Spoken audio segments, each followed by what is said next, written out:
नमस्कार, सुस्वागतम, वेलकम, अभिनंदन। मैं हूं आपके साथ आपकी अपनी होस्ट संतोष डॉक्टर वायरा की आपका स्वागत अभिनंदन करती हूं आपके मेरे और माता रानी के इस खूबसूरत से यूट्यूब चैनल पर। कैसा है मेरा ये संसार, दिन दुगनी रात चौगनी, आप तरक्की करें, माता रानी की असीम कृपा आप पर बनी रहे, आपको जीवन में कभी किसी चीज की कमी ना होए भंडारे भर जाए आपके, माँ दुर्गा भवानी की असीम कृपा आप पर बनी रहे। बहुत खूबसूरत दिन की बात कर रही हूँ मैं। 8 जून का दिन है संडे का, और आज प्रदोष है। आज मैं आपको प्रदोष को लेके बहुत सारी बातें बताने वाली हूँ कि प्रदोष में हम क्या करें क्या ना करें और क्या है, किसको समर्पित है। लेकिन सबसे पहले सब बातें छोड़ दीजिए। दिन है संडे का, आज आपकी छुट्टी है, 8 जून है, आपको मालूम है जबरदस्त गर्मी का टाइम होता है जून। तो हम क्या करें जून के इस महीने में कि हमारे को मंदिर भी ना जाना पड़े और भगवान खुद हमें देखकर मुस्कुराए।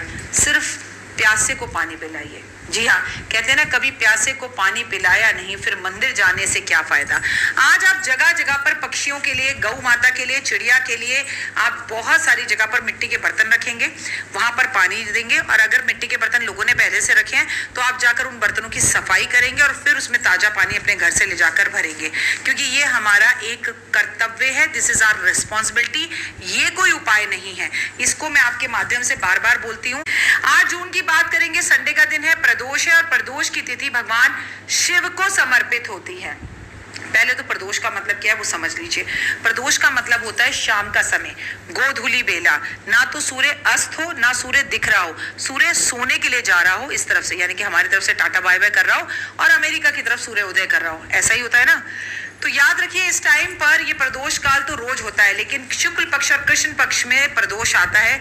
और शुक्ल पक्ष और कृष्ण पक्ष में जब हम प्रदोष काल में माता पार्वती और शिव की पूजा करते हैं तो इससे वे बेहद ज्यादा प्रसन्न होते हैं। और अगर प्रदोष में माता लक्ष्मी की भी पूजा की जाए, तुलसी पर दिया जलाया जाए, शम्मी पर दिया जलाया जाए, तो माता पार्वती के साथ साथ माता लक्ष्मी भी प्रसन्न होती हैं। आज आप तुलसी पर जल नहीं दे सकते, आज आप पीपल के पेड़ पर जल नहीं दे सकते क्योंकि संडे का दिन है।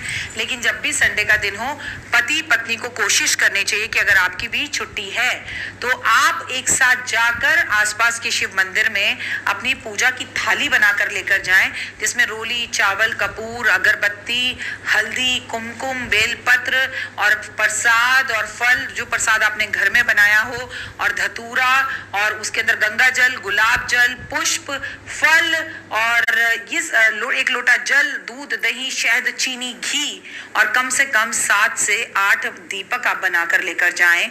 और फिर आप इन सब से भगवान की पूजा करें। मंदिर पहुंचे, सबसे पहले उनका जल अभिषेक करें, और वो जल भी आप घर से लेके जाएं। फिर दूध, दही, शहद, चीनी से उनका अभिषेक करें, फिर गंगा जल से करें, फिर गुलाब जल से करें, फिर गन्ने के रस से करें, फिर शहद से करें, फिर उन्हें गुड़ अर्पण करें, फिर शुद्ध जल से जो है उनको स्नान कराइए। उसके बाद पुष्प माला अर्पण करिए, लाल चंदन अर्पण करिए। लेकिन भगवान पर गलती से भी, महादेव पर हल्दी अर्पण ना करें, हल्दी माता पार्वती पर अर्पण करिए।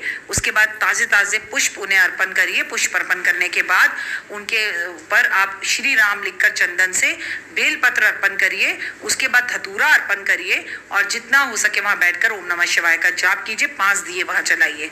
1 दीपक इसमें से लौटाकर घर लाना है।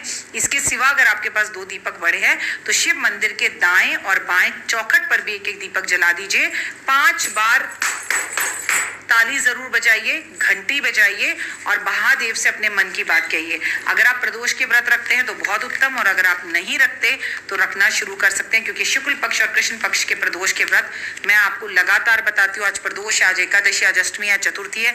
ये तमाम जानकारियां आपको इसी चैनल पर मिलती है। और अगर अभी तक आपने इस चैनल को लाइक, सब्सक्राइब, शेयर नहीं किया है तो ये हुए कर लीजिए। जय माता दी।